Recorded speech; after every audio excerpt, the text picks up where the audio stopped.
মানুষ একা থাকতে কখনোই ভয় পায় না। একাকিত্ব অনেকের কাছেই আরামদায়ক।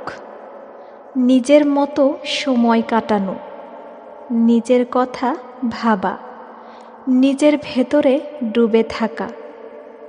একা থাকাটা একরকম অভ্যাস, অনেকটা স্বাধীনতার মতো। কিন্তু সমস্যা শুরু হয় যখন কেউ একাকিত্বকে তোমার জীবন থেকে সরিয়ে দেয়, তোমাকে হাসায়, তোমার খোঁজ রাখে, প্রতিদিন নতুন ভালোবাসার ছায়া তোমার চারপাশে ছড়িয়ে দেয়, আর তুমি অভ্যস্ত হয়ে পড়ো তার সঙ্গে সময় কাটাতে, কথা বলতে। প্রতিদিনের সকালটা তার শুভ সকাল ছাড়া যেন শুরুই হয় না। আর হঠাৎ একদিন সব থেমে যায়। সেই খোঁজ নেওয়া নেই, সেই কথাগুলো নেই। রাত জেগে তোমার খবর নেওয়া মানুষটা হঠাৎ নীরব হয়ে যায়। তখন একা থাকাটা ভয়ঙ্কর লাগতে শুরু করে। তখন একাকিত্ব আর শান্তি নয়, হয়ে ওঠে যন্ত্রণা। তুমি তখন নিজের সাথে লড়াই করতে থাকো।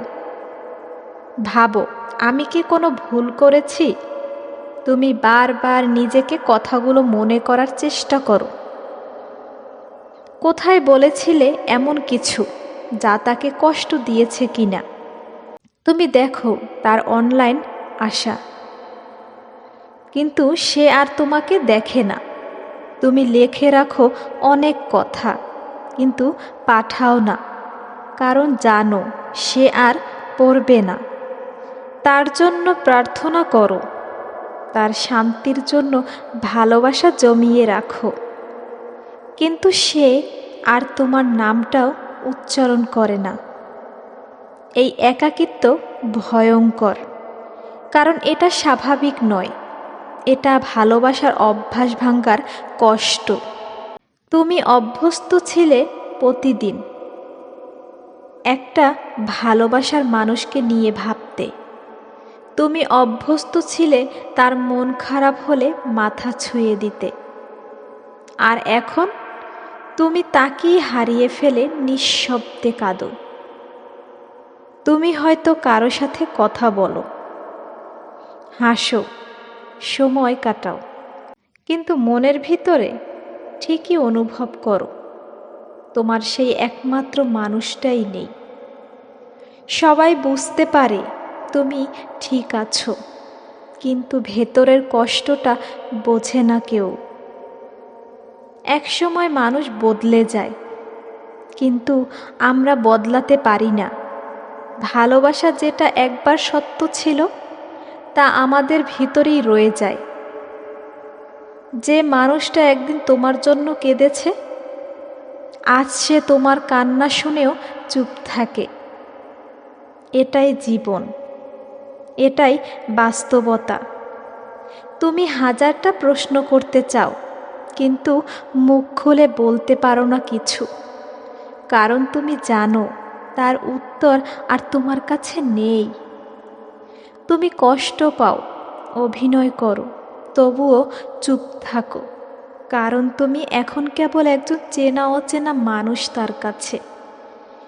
একা মানুষরা আসলে সবচেয়ে বেশি অনুভব করে তারা নিজের মধ্যে কথোপকথন করে, মনে মনে ফিরে যায় সেই স্মৃতিগুলোতে, যেগুলো এখন শুধু পুরনো ছবি হয়ে গেছে। তাদের রাতে ঘুম আসেও না। ঘরের ভেতর নীরবতা শুধু আরো বড় করে তোলে সেই শূন্যতা। তারা হয়তো রাতের আকাশ দেখে, চাঁদের দিকে তাকিয়ে ভাবে, তুমি এখন কোথায়? কখনো কখনো তো মনে হয় হাত বাড়ালেই হয়তো ছুঁয়ে ফেলা যাবে পুরনো সময়গুলোকে। কিন্তু সময় থেমে থাকে না, সে ধীরে ধীরে তোমাকে শেখায় কিভাবে বেঁচে থাকতে হয় একা। তুমি কাঁদতে কাঁদতে হাসতে শেখো। তুমি শিখে যাও যে কেউ চিরকাল থাকার জন্য আসে না। ভালোবাসা আসে, ভালোবাসা যায়, শুধু থেকে যায় অভ্যাস, স্মৃতি এবং অপ্রকাশ্য অনুভব। যেগুলো তুমি কারোর সাথে ভাগ করে নিতে পারো না। একসময় তুমি বুঝে যাও তোমার কাঁদা না কাঁদা কারোর জন্য কোনো ব্যাপার না। তুমি ভেঙে গিয়েও বলো আমি ঠিক আছি, কারণ কেউ আর জানতে চায় না তুমি সত্যি কেমন আছো। তুমি ফোনে তাকাও, পুরনো মেসেজ পড়ো, তুমি নিজের সাথে কথা বলো, আসলে কি আমি ভুল ছিলাম? এই প্রশ্নটাই বারবার ঘোরে। ভালোবাসা কি এতই সহজে ফুরিয়ে যায়? ভালোবাসা কি এতই সহজে ফুরিয়ে যায়? তুমি খেয়াল করো, যে মানুষটা আগে তোমার প্রতিটা দুঃখের পাশে ছিল, আজ তোমার চোখের পানিটাও তার কাছে অপ্রয়োজনীয়। এটাই সবচেয়ে কষ্টের, কারণ সে তোমার অন্তরঙ্গ থেকে পরিণত হয়েছে অচেনাতে। আর তুমি কেবল তাকিয়ে থাকো, তোমার সমস্ত ভালোবাসা, যত্ন সব কিছু কোথাও গিয়ে হাওয়ায় মিলিয়ে যায়। তবে এই একাকিত্ব, এই কষ্ট সব কিছুর পরেও একটা জিনিস শেখায়, নিজেকে ভালোবাসতে হয়, নিজের পাশে থাকতে হয়। কারণ শেষ পর্যন্ত তোমার সবচেয়ে বড় সঙ্গী তুমি নিজেই।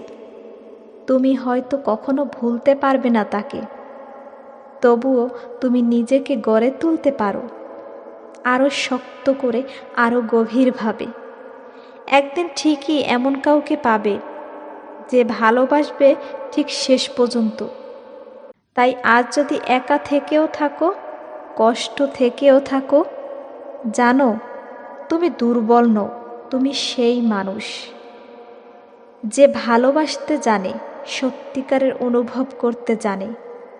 তোমার একাকিত্ব তোমার দুর্বলতা নয়, তোমার ভাঙা হৃদয় তোমার শক্তি। ভালোবাসা যদি ফিরে না আসে, তবু তুমি ভালোবাসতেই থাকো নিজেকে, তোমার জীবনকে, তোমার গল্পকে। কারণ সেই গল্প, সেই একাকিত্ব একদিন কাউকে ভীষণ ছুঁয়ে যায়। ভিডিওটি কেমন লাগলো অবশ্যই কমেন্ট করে জানাবে।